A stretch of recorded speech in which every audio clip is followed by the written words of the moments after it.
స్వభావము గురించి బైబిల్ చెప్తా ఉంది. మానవ స్వభావం. నరుని హృదయం ఎప్పటి నుంచి చెడ్డదంట? బాల్యం నుండియే చెడ్డది. ఇటువంటి చెడ్డ హృదయాన్ని మార్చటానికే, ఇలాంటి దుష్ట హృదయాన్ని సరిదిద్దటానికే మన పాప శరీరాకారంగా ప్రభువైన యేసుక్రీస్తు వారు ఈ లోకానికొచ్చాడని రోమాపత్రిక 8:4 తెలియజేస్తా ఉంది. ఒకసారి చూడండి, రోమీయులకు రాసిన పత్రిక 8వ అధ్యాయం 4వ వచనంలో అక్కడ అంటాడు. ఆ! రోమాపత్రిక 8:4లో అంటాడు. హ్మ్.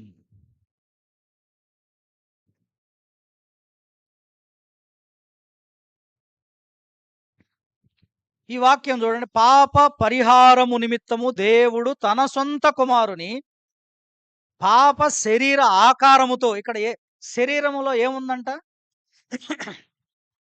అందుకే ఆత్మస్వరూపి అయినటువంటి దేవుడు, ఆత్మస్వరూపి అయిన యేసు ప్రభు ఈ లోకానికి వచ్చేటప్పుడు ఏం ధరించుకుని వచ్చాడు? ఎలా వచ్చాడు? అమ్మ ఉన్నారా? అర్థమవుతుందా? పాప శరీర ఆకారం. ఒక ఆకారాన్ని, మన శరీరం ఎలాగుందో అలాంటి శరీరాన్ని ఆయన ధరించుకుని భూమి మీదకి వచ్చాడు. పాప శరీర ఆకారం. అందుకే పౌలు గారు ఫిలిప్పీ పత్రికలో కూడా అంటాడు కదా, 2వ అధ్యాయంలో, మనుషుల పోలికగా పుట్టి దాసుని స్వరూపమును ధరించుకుని శిలువ మరణం పొందే అంతగా ఆయన తగ్గించుకున్నాడు అంటాడు. పోలిక, దాసుని స్వరూపం, ఇవన్నీ చెప్తాడు అక్కడ వాక్యంలో. అది పాప శరీర ఆకారం వచ్చి ఆ శరీరాకారంతో రావడంతో ఆ శరీరాన్ని పట్టుకుని పోయి ఆ 3 మేకుల మధ్య శిలువపై వ్రేలాడదీసి చంపినప్పుడు యేసుప్రభుని పాపమునకు శిక్ష విధించబడిందట. Praise the Lord. ఈ పాయింట్ అర్థమైందా మీకు? పాప శరీరాకారంతో వచ్చాడు. పాప శరీరముతో ఉన్నటువంటి యేసుప్రభు వారి యొక్క శరీరంలో పాపముకు శిక్ష విధించబడింది. అది మన కోసం అది జరిగింది. మనం నీతిమంతులుగా తీర్చబడటానికి, మన అపరాధముల నుంచి బయటపడటానికి, మన దుష్ట హృదయ మార్పు కోసం పాపమునకు శిక్ష విధించబడింది. అందుకే మరి మానవ స్వభావం మారాలి అంటే ఏమండి, ఊరికనే మార్చరండి, మారదండి, ఊరికనే మారదు. ఈ రోజున గగ్గోలు పెడుతున్నారు, మత మార్పిడి, మత మార్పిడి, మత మార్పిడి అని 100 సార్లు. అంటే ఒక అబద్ధాన్ని 100 సార్లు అంటే ఆ! ఒక ఒక అది దాన్ని అది కంటిన్యూ అవుతూ ఉంటది. ఒక అబద్ధాన్ని క్రియేట్ చేస్తున్నారు లేని దాన్ని. సత్యం కూడా కొన్నిసార్లు 100 సార్లు అది అబద్ధం అంటే అబద్ధంగా మారిపోద్ది. అట్లాగనే సత్య విరోధమైనది ఏంటి అనంటే, ఈ భారతదేశంలో మత మార్పిడి జరగట్లేదు, మతం మారుస్తున్నారనే ఆరోపణలు క్రైస్తవులు ఎదుర్కొంటున్నారు. కానీ బైబిల్ ఏం చెప్పింది? వాక్యం ఏం చెప్పింది అసలు? ఉన్నారా? ఏం చెప్పింది? మీరు మార్పు నొంది ఏమవ్వాలి? మీరు మార్పు నొంది ఇదిగో ఈ బిడ్డల వంటి, పసిబిడ్డల వంటి వారైతేనే మీకు దేవుని రాజ్యం.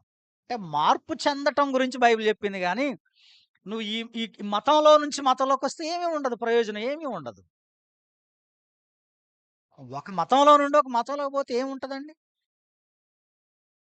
కానీ యేసుక్రీస్తు వారు చెప్పిన మార్పు చాలా గొప్పది. ఆయన చెప్పింది మారు మనస్సు. ఆయన చెప్పింది మారు మనస్సు. అంటే ఏంటి అసలు ఒక మనిషిలో మార్పు రావాలంటే ఏం జరగాలి? ఒక మనిషిలో మార్పు రావాలంటే ఏం జరగాలి తెలుసా? ఫస్ట్ యేసయ్యను గురించి వినాలి. క్రీస్తుని గురించి వినాలి. విన్న తర్వాత ఏమొస్తది అంటే విశ్వాసం వస్తది. విశ్వాసం వచ్చిన తర్వాత ఆ వాక్యాన్ని బట్టి ఆ వ్యక్తి అయ్యో నేను పాపిని అని తనకు తాను కన్ఫెస్ అవ్వాలి. పాపినని గ్రహించాలి. కన్విక్ట్ అవ్వాలి. అయ్యో నాలో ఈ తప్పులున్నాయి గదా అని వాడు గుర్తించాలి. నాలో ఇవి ఉన్నాయి గదా! ఇది నా స్వభావం గదా! దీనివల్ల నేను చాలా నష్టపోయాను గదా! దీనివల్ల నా కుటుంబం, ఇదిగో నాలో ఈ తాగుడుంది, నాలో ఈ దుర్వ్యసనం ఉంది, దీనివల్ల నాకేం ప్రయోజనం? అని గుర్తించి దాన్ని విడిచిపెట్టడం, దాని గురించి పశ్చాత్తాపడమే మార్పు. హల్లెలూయా! ఆ వ్యక్తి నాకెట్లా పాప విముక్తి కలుగుతది? అసలు వీటి నుంచి నేను ఎట్లా బయటకొస్తా? ఈ లోపాల నుంచి నేను ఎట్లా సరి జేసుకోవాలి? నాకు పాప విముక్తి ఎట్లా కలుగుతది? నాకున్న పాప సంబంధమైన ఈ ఆలోచనల నుంచి నేను ఎట్లా బయటకొస్తా నేను? అని వీటన్నిటిని గ్రహించుకుని, తాను పాపినని గ్రహించుకుని, తన తప్పులను సరిదిద్దుకోవడం మార్పు. ఎక్కడ జరుగుతుందండి ఈ రోజున చెప్పండి? ఇది యేసుప్రభువారు బైబిలు క్రొత్త నిబంధన జెప్పిన మార్పు. తప్పిపోయిన కుమారుడు ఏమయ్యాడు? చెప్పండి. నేను తండ్రి నీకు విరోధంగా, పరలోకానికి విరోధంగా నేను పాపం చేశాను. ఇక నీ కొడుకుని అనిపించుకోవడానికి ఆ అర్హతను పోగొట్టుకున్నా గాని పనివారిలో ఒకడిగా పెట్టుకో అన్న దానిలో ఏముంది తెలుసా? ఆ మాటలో ఏముంది? పశ్చాత్తాపం ఉంది. రిపెంటెన్స్ ఉంది.